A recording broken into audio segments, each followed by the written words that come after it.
Welcome to the Third and Central podcast, the only podcast dedicated solely to the University of Louisville's baseball program. This is Matt Sefcovic, and as always, I'm joined by Aaron Turner. Aaron, since we talked last week, I know there's only been 4 games. Louisville's gone 2-2, but there's a lot to talk about this week. But before we jump into that, I do want to go along with our theme last week. We talked about our favorite things around the ballpark and our favorite food to indulge in while watching the Cards play.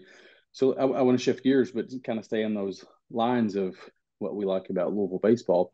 What is your favorite uniform combo that the baseball team wears? Because there's a lot to pick from. The lineup that we have is pretty stacked, but of the group that we've got, what's your favorite? Oh, that's so tough. I don't think that there is a bad uniform combination. Now, I will say that we used to have bad ones when we had the L's on the back of the pants. Yeah. Those were atrocious. But once we got rid of those, think you can't go wrong with any of them. If I had to pick one, I would probably say the Ali uniforms. Just love the all white look with the old English lettering. Looks great. And I love the promotion that they do around those uniforms too. If I hadn't, I also love the All Blacks. We haven't seen the All Black on Fridays in a couple weeks. We got the new uniform working in there, but I'd say those are my top two. What are you liking?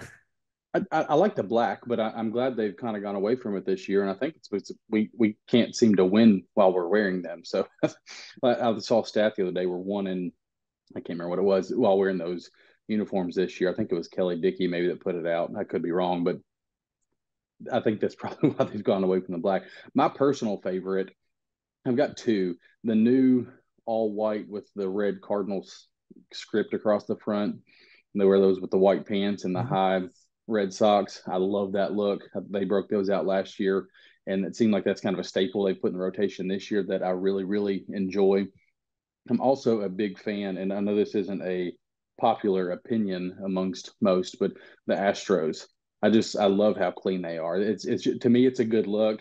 I love how the red kind of fades from top to bottom, but most people don't. When you see people talking about it on Twitter, it's not a fan favorite. But if I was dressing the team out, that's one that I would definitely have in the regular rotation. I must not be as plugged into the fan base as you are because I have not seen the Astros hate. I love the Astros too, and I can't believe that people wouldn't like those. Yeah, I don't understand. I love it myself. And every year I blast it out there before the season starts. I think it's College Baseball Hub on Twitter. They put out their uniform contest. They put 64 teams in a bracket and you have to vote. And Louisville always gets to like the Sweet 16 Elite Eight and they never get any further, which in my opinion is not correct. But one of these days they will prevail, I think, because Louisville's got, I think, some of the best jerseys in all of college baseball. So I think they should get the proper respect for the units they put in between the lines. Not only best jerseys, we got to have the most too. Like it's got to be like us and then token Nike School Oregon up there. And that, like I don't think anybody has more than we do. Yeah, and they're all pretty clean. Like there's none that I dislike. There's just the two that I prefer the most. I know you really like the Ali. That's not my thing. If I had to pick, that would probably be the bottom of my list. I, I know I'm probably going to get some shade thrown at me for that from you and everybody else, but not nothing against Ali. Obviously, it's just I don't like the look of the white and black personally. Fair enough. All right, so let's go ahead and hop over into kind of the week that has been. Louisville went 2-2 since we last talked. They won one game against Virginia Tech. They lost the final two, and then they run ruled Bellarmine 11-1 on Tuesday night. We'll kind of jump in to those a little bit more detail here in a bit, but just kind of a rundown of what the week has looked like. Now that Louisville has beat Bellarmine, they got 14 wins, and 12 of the 14 are quad four wins. We're 2-5 against quad one, two, and three combined, making up our 14-7 record. So I don't know, and we'll talk about that a little bit. And I feel like a lot of these issues that we're seeing, kind of with the schedule and the wins and the kind of lack of quality wins up to this point, It's kind of what happened last year and why the resume turned out to be what it was. They're 12-2 against quad four. Like I said, Dan going into the season, the schedule was pretty intentional, right? Like, you've got a lot of younger guys coming in that you've got to figure out where they fit in this roster. So you don't want to throw them out there against the best schedule in the country and then get beat, and the confidence all of a sudden is shot and the losses pile up. Plus the dugout, the morale has gone down as well. So you've got to schedule that way to pile up some wins. I mean, that's how it goes. We're almost 40% away through the schedule this season, though. So we've got to start finding some quality wins. Now, the opportunities are about to explode because we're entering ACC play. So we're going to have three chances to get quality wins almost every single weekend now. That being said, kind of where we are 14-7, 2-2 this week. What's just your general thoughts on where we were last week versus where we are after beating Bellarmine? Not sure that much has changed. And we'll take a dive a little bit further into this when we get into the weekend series against Virginia Tech. Pitching is definitely a point of worrying for me right now. I don't think that we got really any answers over the weekend that we were really looking for. But like you said, the quality wins have to start coming from somewhere because we can keep saying that we're early in the schedule, we're early in the schedule. Well, all of a sudden, like you said, we're 40% of the way through the season now. And like you said, the schedule was intentional. You didn't have the loaded non-conference series that we've had in the past. We had TCU a couple years ago. We've gone, played a couple bigger tournaments. We went down to Houston last year. Didn't have any of that this year. So no opportunities to grab any of those early quality wins, which now, you kind of have to put the pressure on yourself. You have to walk away from ACC play with, a number of quality wins. And after this past weekend, especially with the way the pitching staff has looked, think that there might be some cause for concern there, but I'm not ready to hit the panic button yet. And I think it's a good segue into this past weekend against Virginia Tech. So let's just kind of talk about how the weekend went down. Game one, obviously, we came away pretty optimistic. I was pretty hyped after the first game. You've got Luke Napleton, who just came out of a shell on Friday. He was 3 for 3, hit 3 bombs. Not only that, the offense exploded for 13 hits. Every single starter in the lineup had a hit except Gavin Keelan, which I'm not hating on Gavin because his time came this weekend. We'll talk about that here in just a few minutes because he had a very impressive Saturday. We stole 4 bases. So the offense was clicking. They were putting pressure on the pitcher. Sebastian Gongora was dominant on the mound. He threw 6 1/3 and gave up 2 earned runs. That's one of the best offenses in the country, and it was on full display this weekend. I think we saw that not as much on Friday, but Saturday and Sunday. We saw what the Hokies can do to a bullpen, especially one that's struggling.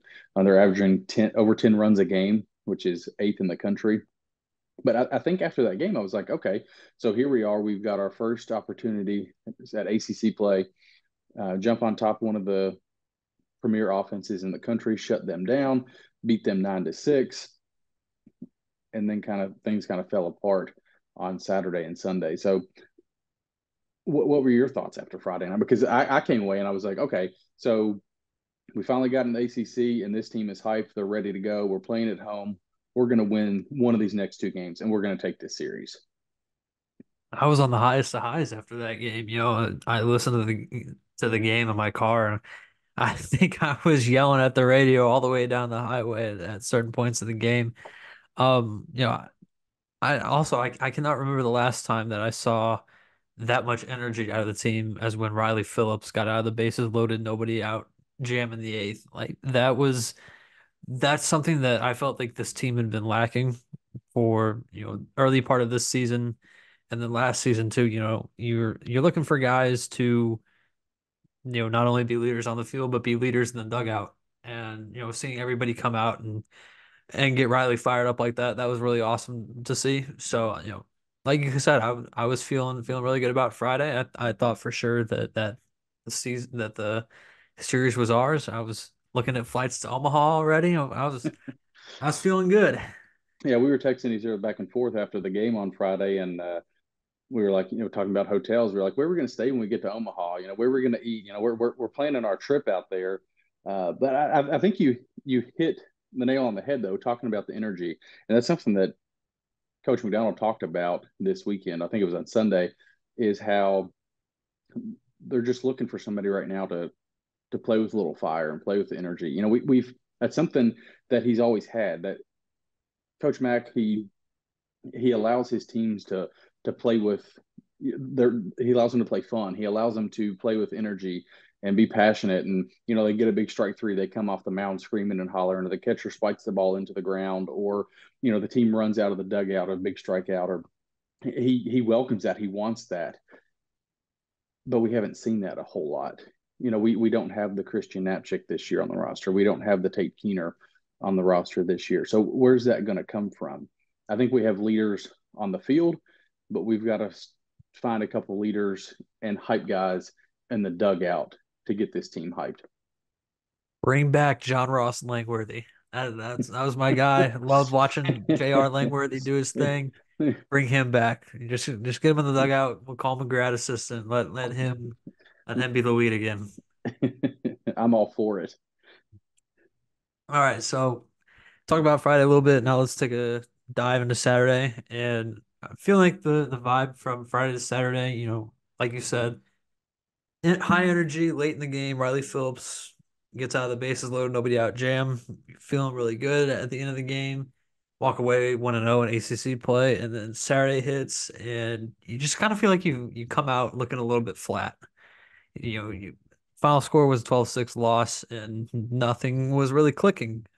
Evan Webster goes out, and we talked about it last week. Big Evan Webster fans loved what he's done so far this season. Gave up a couple early runs. We could say his ERA inflated a little bit, but his ERA is still at 2.62 right now, which is just a testament to how good he has been all season. He gives way to the bullpen. Bullpen can't really find its footing either. That Virginia Tech offense is just so good. There's really not much else to say. It was a Carson DeMartini show all weekend. That guy is a I will guarantee that he is a first round draft pick come July, probably even the top 20 guy. Love everything about Carson DeMartini and his game. He absolutely destroyed us on Saturday and made it even worse on Sunday. We'll get to that in a minute. Um, I guess a couple of the bright spots though, like you said, Gavin Keelan didn't really do much on Friday. He comes out and does nothing but hit for the cycle on Saturday. He's the first Cardinal since 2019 to hit for the cycle. Last one was Alex Binelas. So there's got to be something in that Wisconsin water up there. Binelas and Keelan getting it done, hitting for the cycle for the Cards. And I was really impressed with Jared Lessman. The bullpen was pretty shaky all day. Didn't really seem like anybody could find their footing. Nobody really stood out to me until Lessman came in and he kind of shut the door for the last three innings of scoreless baseball. And that's exactly what you're looking for. I think right now we're trying to find guys in the bullpen who can fill some specific roles. I don't think that there's anybody out there right now who has shown that they can, be a long inning guy or be a closer or be a setup man or, come in and turn a double play right away. And so we're looking for just somebody to step up and find a concrete role for themselves. And I think that Lessman might have just pitched himself into one of those roles. You'll definitely see him a lot more, as ACC play continues to unfold. I think there's lots I like about Lessman. I love the big, strong lefties coming out of the pen. I think he's got all the right stuff, and I'm excited to see him continue to develop as the year goes on, and hopefully, well, like I said, that we just keep getting guys who can find themselves in more defined roles in the pen. Yeah, and I think you hit a couple key points there. First one, Lessman, I want to give you props for that because we first saw him you kind of narrowed in on him. You were like, he's that guy. Like he's one of the guys we need in the bullpen this year. And I was like, I need to see a little bit more. And as we've seen a little bit more and a little bit more and a little bit more, you were onto him early. I wasn't. Transfer from Iowa Western, and it just takes a little bit of time, and they don't always get there.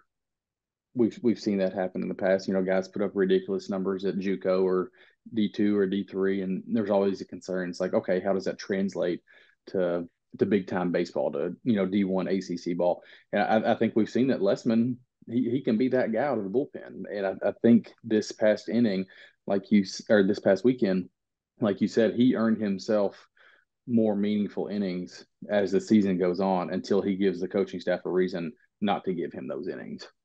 And then to touch on Gavin Keelan and his power surge that he's on right now, you talked about him hitting for the cycle on Saturday.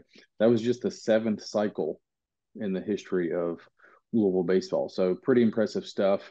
Like you said, the last one was from Alex Benelis, who's also from Wisconsin, like you said, but they also played for the same summer ball organization, which is Hitters, who just continues to flood Louisville with talent upon talent upon talent. So they can keep doing what they're doing and sending guys down our way because it has worked out time and time again. So super excited with those couple things, even though Louisville did take the loss, which set them up for a rubber game on Sunday, right? Win on Friday, lose on Saturday, still got a chance to take the series on Sunday. But Virginia Tech had other plans because, man, they came out just scorching hot. They hit 5 home runs. And like you talked about, Carson DeMartini, he hit 5 himself this weekend. He hit 3 on Sunday. So they hit 5 home runs. He hit 3 before Louisville even got a single hit. So by the 4th inning, he hit his 3rd home run. Louisville had not recorded a hit up to that point. They actually out-hit us that day 15-6. We had 6 hits total, and they had 5 home runs. So it's just one of those days. Sometimes you're the windshield, sometimes you're the bug, and Louisville was definitely the bug on Sunday. They were just outplayed in all phases of the game. They're every time you looked up, there wasn't a whole lot to cheer about. Louisville had good crowds this weekend. I think all 3 games were in the 2000s. But Sunday they didn't throw it well enough. They didn't hit it well enough. And when you do those 2 things against a quality opponent like Virginia Tech, who now has catapulted into the rankings, they're ranked 19th according to D1. You're not going to win many baseball games playing like that against good teams. One bright spot that I took away from Sunday was Zion Rose. The one run that we scored was a solo shot off his bat, which was the second of his career. So it's good to see Zion continuing to progress. His numbers, he's got pretty good numbers. He just hasn't played a ton. They've just kind of easing him into things. So hasn't got as many at bats yet this season, but that's going to come. And when we do see him on the field, you can tell that Zion's got all the tools. He's likely a future All-American. So excited to see him and how he's just progressing in his freshman year. Yeah, I mean, I don't think I could have said it any better myself. Just nothing clicked for Louisville on Sunday, which is an all-out disappointing day. It's just one of those days where you go out there and you didn't just get beat. You got it handed to you, and that's exactly what this Virginia Tech offense can do. They're definitely going to make some noise in the ACC this year, and kind of want to pose a question to you here for a second. We've talked a lot about how important it is for this Louisville team to find the right lineup, find a consistent group of guys that you can run out there every day and stick with it. On Friday, you see Luke Napleton hit 3 home runs, and then he's out of the lineup on Saturday. You have Eddie King have a couple big hits on Saturday, including a very long home run. Then he's out of the lineup on Sunday. What do you make of those guys not being in the lineup every day? The guys who are hitting and hitting consistently, but they're just not finding their way into the lineup right now. I think you pose a really good question, and it's something we've talked about personally at length. And I think we're kind of at the point in the season where we've got to we've got to stick with, 11 or 12 guys. Rolling out 14, 15 guys, we're to the point of the season we've got to pick a lineup and stick with it. It's hard for the team to, play a game, take a game off, and then play a game. You look at Virginia Tech, I looked at their roster on Friday, and I looked at, or I'm sorry, their lineup on Friday, and then their lineup again on Saturday. They had one change in their lineup. Louisville had four. So four out of your nine guys were completely different. They didn't play the day before. One of those hit 3 home runs the night before. I feel like, I go back to talking about when Bobby Petrino was here. It was a disaster by the time he was gone. But, one of the things he always talked about was feed the studs. Whoever's got the hot hand, get them the ball. And I think that applies to this also. If you've got somebody that's swinging a hot bat, don't take them out of the lineup. We watch Kenny Payne do this time and time again. Somebody'd rattle off, a couple threes or, go on a little 6-0 run by themselves. And next thing you know, he's calling timeout to get them the hell out of the game. Not comparing Coach McDonald to Kenny Payne whatsoever, but, it's the similar concept that, if you've got a guy that's hitting the ball well and seeing it well on a weekend, you got to find a way to get them as many at bats as you possibly can. And not only that, just the consistency, to get used to the guys that are playing beside you, playing behind you.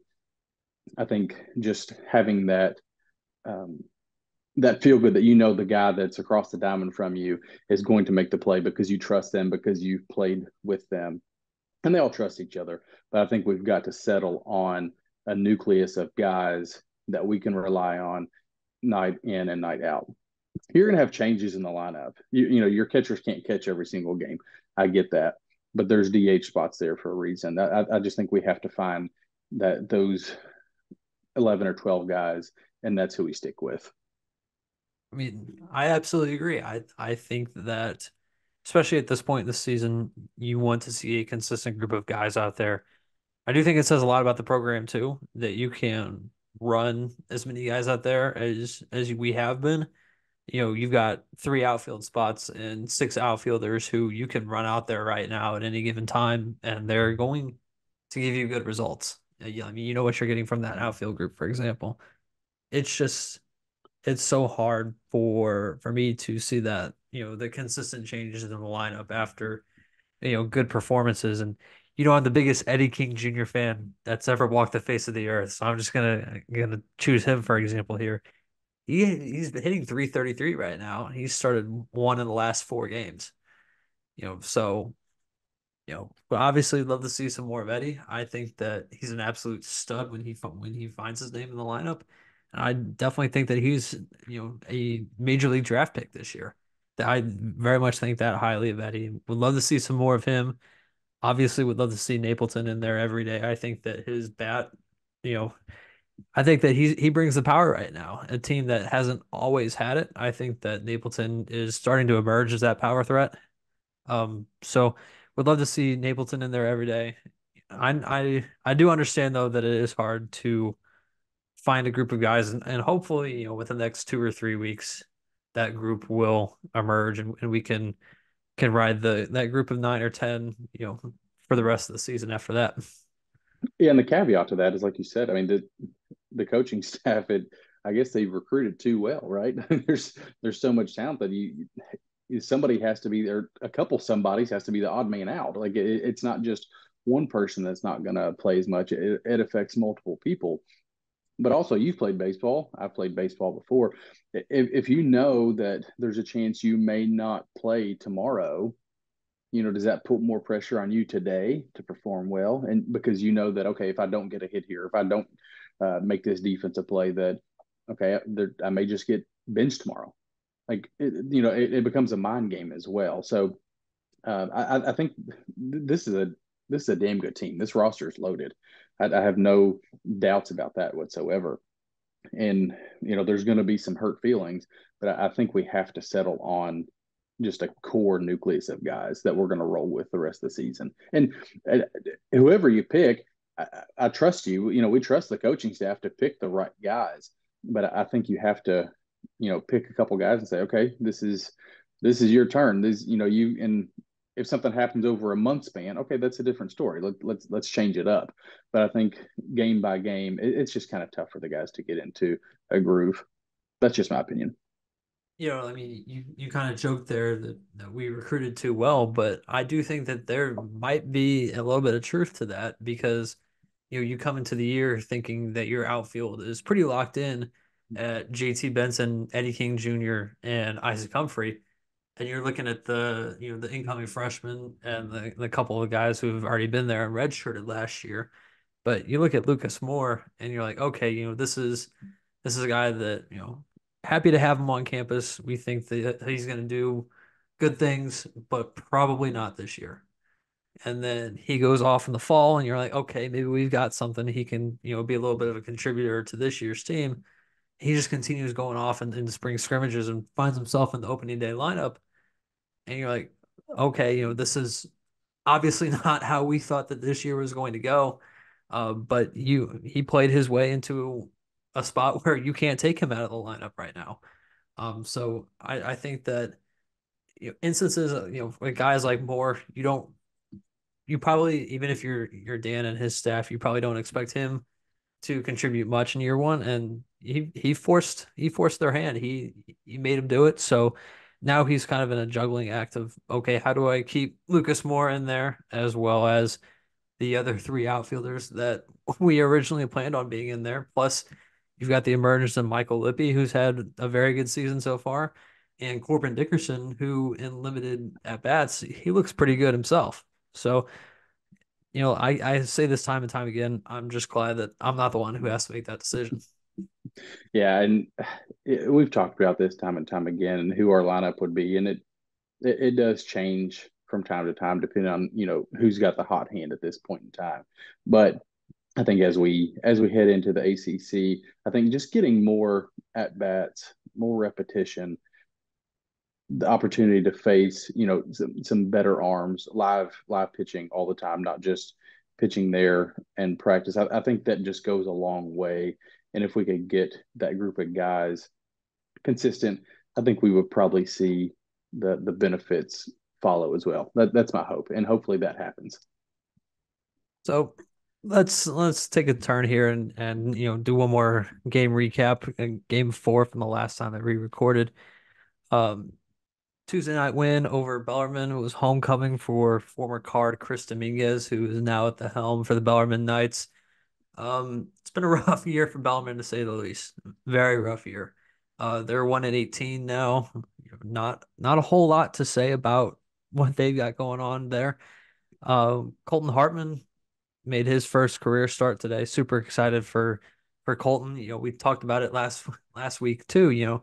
Colton Hartman is definitely a future starter, so I'm super excited to be able to watch him pitch tonight. He looked pretty good. It was 3 2/3 innings of 1 run ball tonight. Tucker Biven came out of the bullpen and got the win.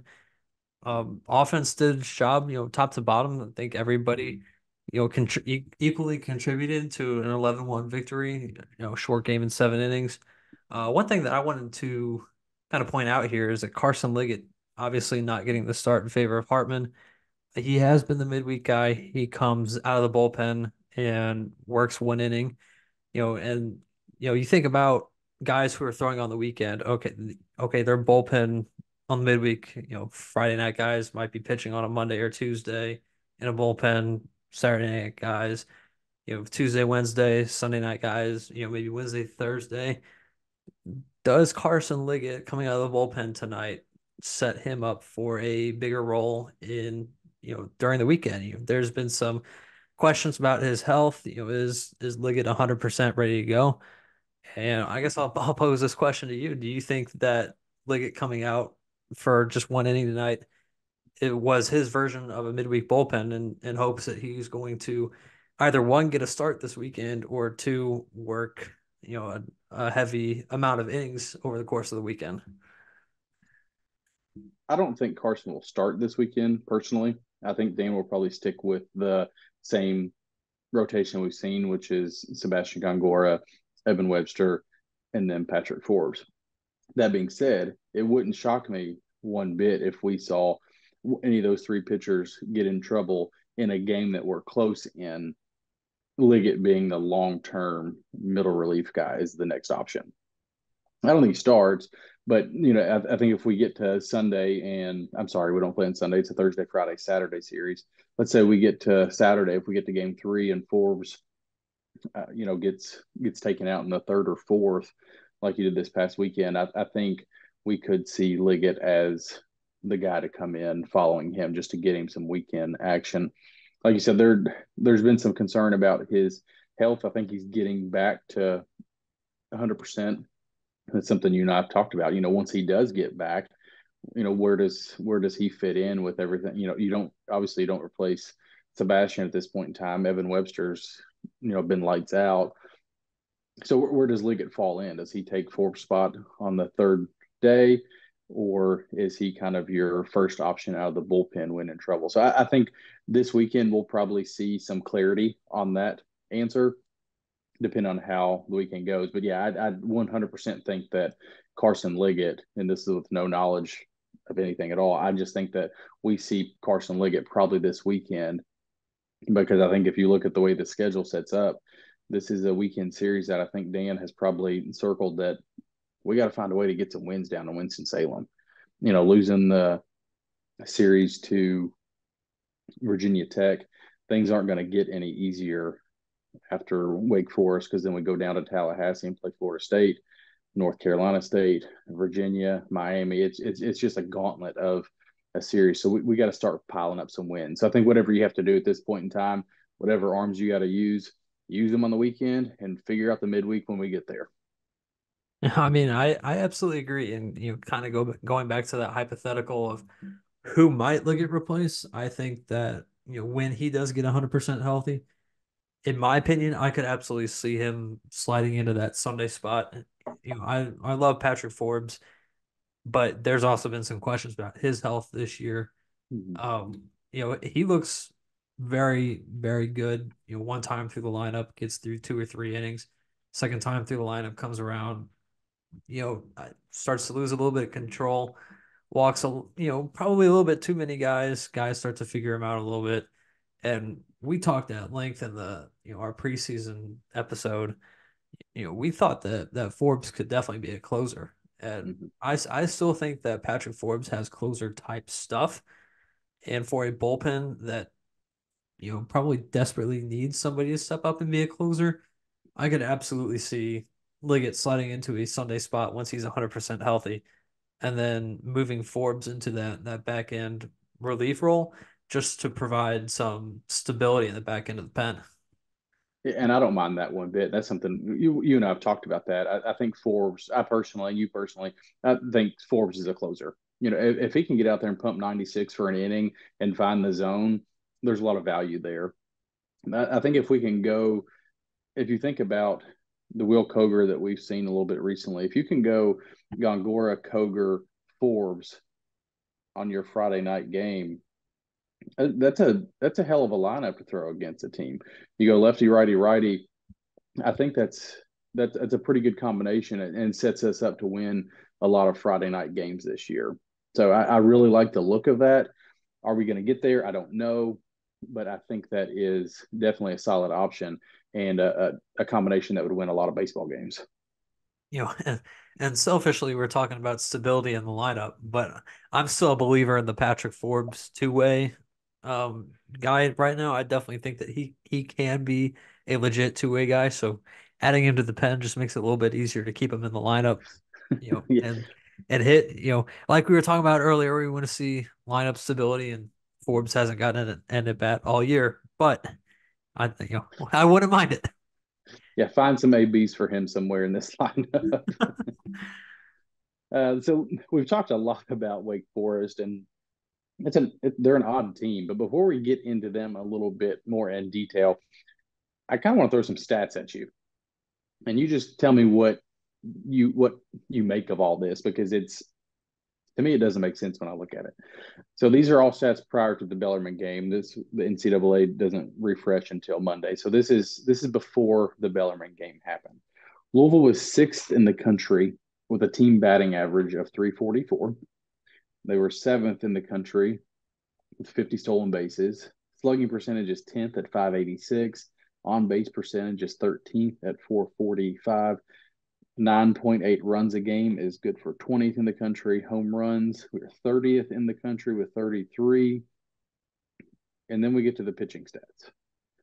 ERA is 5.02, which is 83rd in the country. Now, that could be much worse. You look at teams like Florida, Miami, TCU, ranked teams, they're behind Louisville. 5.02, they're worse than that in the ranked. Walks per 9 innings, almost 4, which is good for 100th in the country. Whip, 1.5, 100th in the country. And I think the most glaring number to me of all these, and the one that Dan, if he looks at a list of our team stats this season, this is the one that probably sticks out to him, is that our fielding percentage is 967, which is 151st in the country.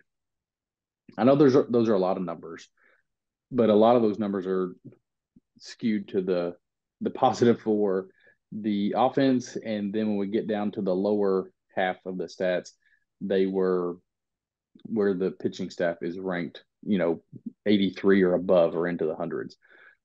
What do you make of all that? Right now Louisville, like I said, it's 14-7. How did they get to 14-7 with numbers like that? And what how do you make sense of this? I'm kind of, excuse me. I'm going to break this down, by, tackling the offense, then the defense and pitching, because that is a lot to take in here. So you look at team batting average of 344 right now, and stolen bases of 50. Both top 10 in the country. That is typical Dan McDonald style baseball, especially the stolen bases. Um, you get a lot of stolen base production from Lucas Moore right now, but also at the top of the ACC, you got JT Benson, who I never really thought of as being that kind of guy, stealing as many bags as he has. But I think that that's kind of a byproduct of having a fully healthy JT Benson. Mm-hmm. So love those numbers, obviously. 33 home runs already, being 30th in the country. I will absolutely take that the way that this season started, because a couple weeks ago we were having the discussion of where did the home runs come from? When are we going to start hitting home runs? Now all of a sudden we got 33 home runs and 30th in the nation. You'll absolutely take that. Now on the flip side, you look at the ERA of 5.02, and it's not great. That goes without saying, it's not great.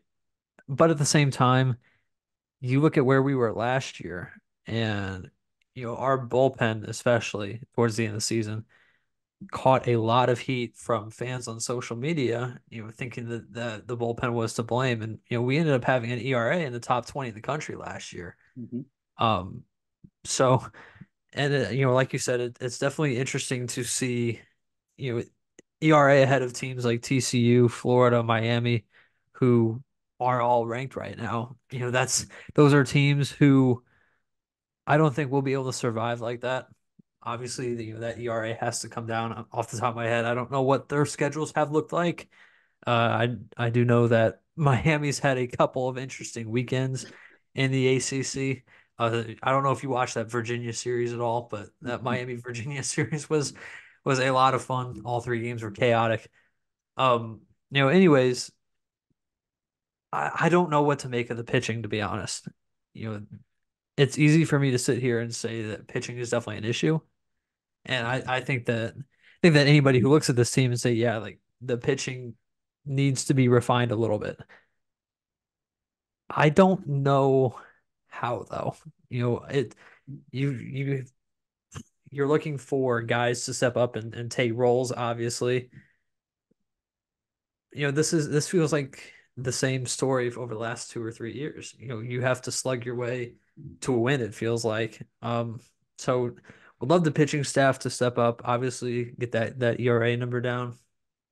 And then, you look at the fielding percentage of 967, which is good for 151st in the nation.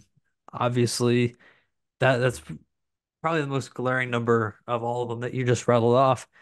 And we talked about this already. How much does consistent playing time in your same position that you have been playing, how much does that factor into feeling comfortable enough to make the routine plays? We've seen we've seen some pretty rough games in terms of errors. I think what a 5 error game in that Northwestern series, if I'm not mistaken. How much of that can you attribute to guys who have not been playing every day or might not feel comfortable at a certain position?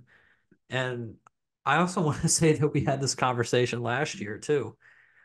So I just think it'll be interesting to see if we do see a lineup come together and be able to feel the consistent lineup out there and see if those numbers change at all. And I think that's a really fair point. If you look at some of the errors that we have, Matt Klein, he's got two. He's not an everyday player. He's a catcher behind the plate. Alex Alisea, he's played a lot of games because Dylan Hoy got hurt. Since Hoy has come back, Alisea has kind of taken a back seat to him. Isaac Humphrey's got two errors this season. He's not getting a start every single game out in the outfield anymore. Brandon Anderson's got two, and since he's come on, he's hot. He's basically playing every single game at this point, as he should. Logan Beard over third base, he's got two. I'm sorry, he's got three. So I think you're onto something because a lot of these guys that I'm reading off right now, they aren't everyday starters. So maybe just finding that consistent lineup and that consistent roster that we're going to roll out the majority of the time, maybe that's going to help. That could be the answer to get that number up because Dan McDonald preaches defense. That he teaches defense. That's his big thing. That and stealing bases. Those are two of the things that he coaches personally, and I think he takes a lot of pride in that. And in order to win baseball games this season, that's something that has to improve. You can't finish 150th in the country and expect to make a deep postseason run. It's just not going to happen when you're making mistakes in the field. So that's got to improve. But I think a lot of these numbers, and we've talked about this a little bit. They get skewed at this point in the season because you play a lot of out of conference games against weaker teams, and then you start to get into ACC play. So they'll kind of start to balance themselves out. And I think we'll revisit this in a couple weeks and kind of see where we are at that point in time. I think you can read into these numbers a lot and try to make them say whatever you want them to say. But until we actually get into maybe halfway through our conference schedule, I think it's tough to really pinpoint exactly what's going on. And the good thing is, you and I are going to talk about these numbers until we're blue in the face, because that's what we do and that's how we are. So we're not gonna let these numbers die. We will keep talking about them as the season goes on. So let's talk about Wake Forest a little bit more in detail. So heading into the season, there wasn't a publication out there that I'm aware of that didn't have Wake Forest first overall. You've got a pitching staff of Josh Hartle, Chase Burns, and Michael Massey, who are all three projected first round guys in the draft this upcoming season. And having that three-headed monster in the weekend rotation, they were supposed to be untouchable. But up to this point in this season, we just talked about ERA, right? Where was Louisville's 5.02? So Wake Forest, who has this great pitching lab down there in Winston-Salem, and they have three of the best pitchers in the country. Their team ERA right now is 4.98. So they're struggling. Their Friday night guy, Josh Hartle, he was a preseason All-American 2024 by many of the publications. He's got a 6.26 ERA. That he's very beatable right now. He's a guy on Thursday that we have got to take advantage of because he's not finding the zone at this point in time. He's getting hit all over the ballpark. Now Chase Burns, on the other hand, he's the real deal. We're probably going to see him on Friday. He's the Saturday guy, but since this weekend series is a day early, probably going to see Chase Burns on Friday.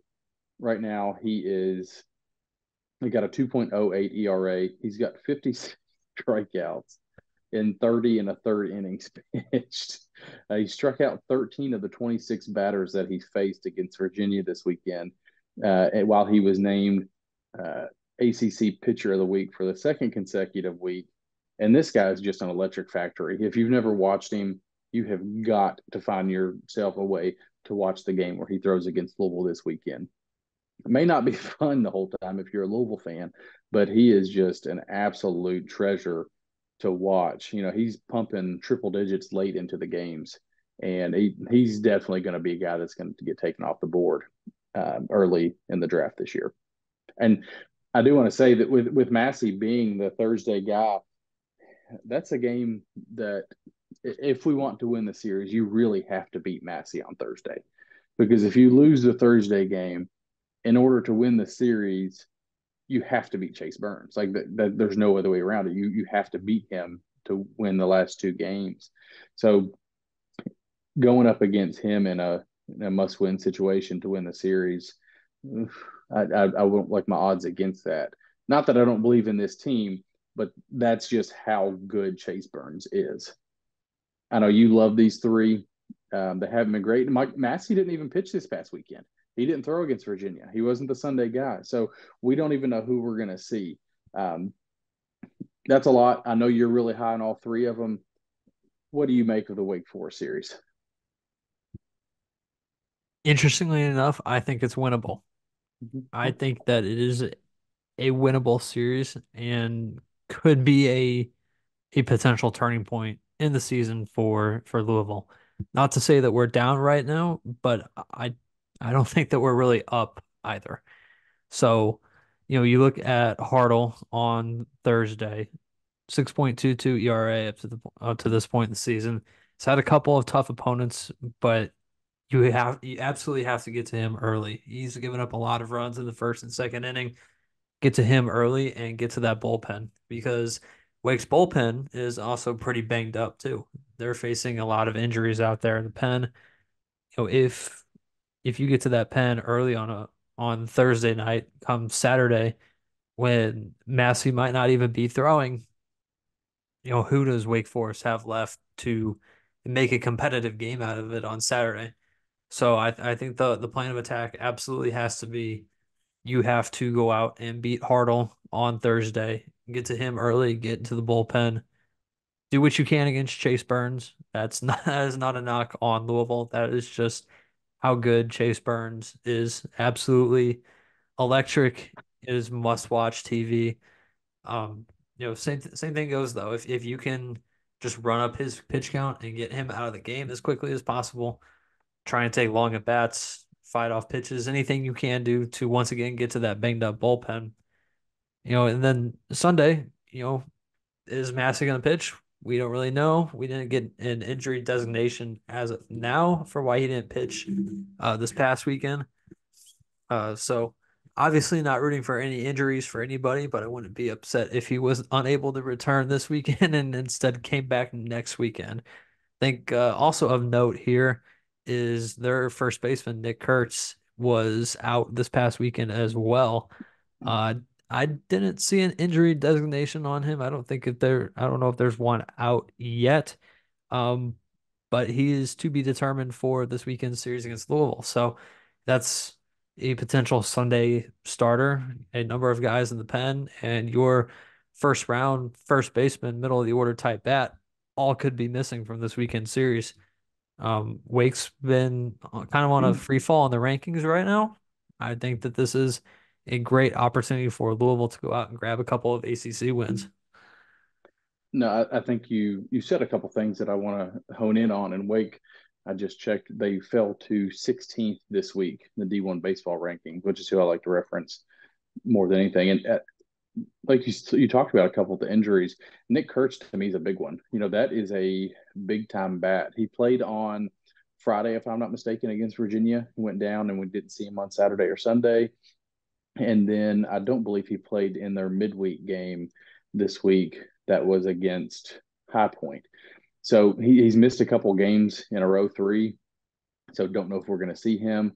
Not 100% certain yet, but he has been, going into the season, he was a 2024 preseason All-American by everyone. And like you said, he's probably a top round draft pick if healthy, but they're banged up.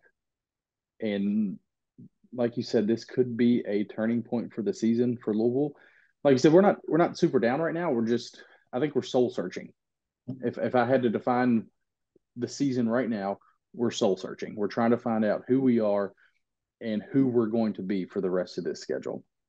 And I think this weekend in Winston-Salem is a damn good place to find out who we're going to be. And I think if we go down there and take care of business, this can be the weekend that we're talking about towards the end of the season. That's the weekend that this team turned the season around. So there's a Wake Forest is down. There's a big opportunity. We can go down there and take care of business and get away with a couple wins, win this series, get back on the right track.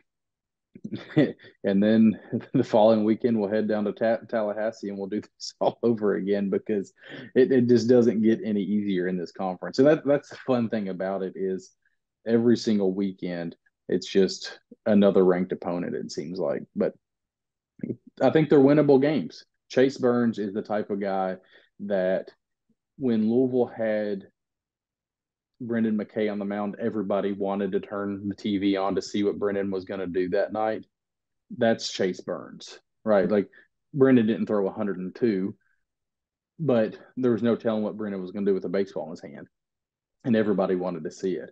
And that's Chase Burns. Now, as a Louisville fan, when you're watching the game, I'm just going to go ahead and warn you, he's going to piss you off because at some point in time, he's going to come off the mound screaming and hollering and doing his thing. But that's just what he does. He plays the game with a lot of passion, a lot of energy, and I love it.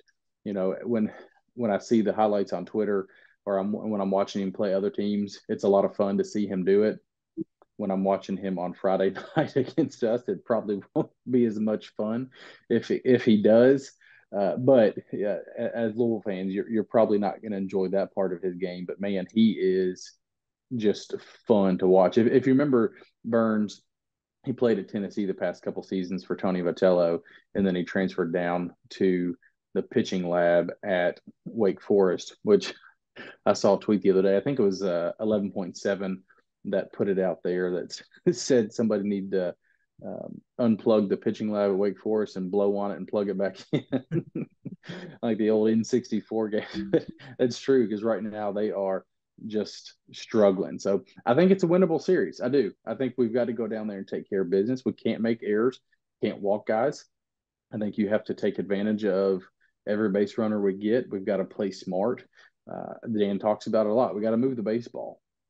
You know, I think you're going to have to play the Dan McDonald version of, you know, get a runner on, get them over, and hit a sac fly and get them in. Yeah, we're going to have to play small ball the right way this weekend to win this series. So let's go ahead and turn things over. Now that we've kind of wrapped up where we are and looking ahead, let's talk about, I know there's not a whole lot going on the pro ball front. I know baseball starts here before too terribly long, but kind of catch us up on what's going on in the pro ball. Yeah, so this one kind of pissed me off a little bit because we recorded last week and then the morning after, Adam Duvall finally signed. He signed a 1 year, $3 million contract to go back to the Atlanta Braves, which I'm super happy for him. He deserves every penny of it and probably deserves a lot more pennies. I think $3 million for a year of Duvall is an absolute steal. But he goes back to Atlanta where, you know, he won the 2021 World Series with the Braves, led the NL and RBIs in 2021 as well. So he's definitely very comfortable in Atlanta. He spent a lot of time there. Super happy and excited to see what he can do this season. And then, you know, Major League Baseball regular season finally here. It's going to be a few more days before most of the league gets kicked off, but San Diego and Los Angeles are out in Korea as we speak. Will Smith will be playing in the Korea series, which is 2 games set between the Padres and the Dodgers. So Will Smith will be one of the first major leaguers to get in some regular season at bats. So super excited to see what he can do over the next couple days, and excited to see that Dodgers team. Think the Dodgers, as everybody knows, probably the odds-on favorites to win the World Series this year. So it's going to be a must-watch TV every time that they're on. Super excited to see Will Smith behind the plate, and you know, maybe Dalton Rushing too before too long. Not only are we going to see Will Smith get some at-bats over in Korea. If you head over to Aaron's Twitter account, you can watch Will Smith eating some Korean street food as well. So he posted that not too long ago. So head on over there and check that out. So super excited for the Major League Baseball season to start and kind of follow all the pro guys along the way, which I'm going to go ahead and Aaron let you plug your account because there's no better place to follow the pro cards than your place. Yep, and you can follow that on Twitter at the Louisville Baseball Alumni Report. I'm going to be firing that up here before too long. It's going to be a lot of tweeting over the next 6 months. Super excited for it and put a lot of time and effort into it. So I definitely appreciate all the support that I get for doing that. And you can find me on Twitter at Matt Sefcovic, or you can find the podcast on there at Third Central Pod. Last thing I want to say before we end this tonight is let's go down to Winston-Salem and let's get a couple quality wins and come back to Louisville with a ACC series win and turn this ship around. And in the words of Sean Moff, we will see you at the ballpark.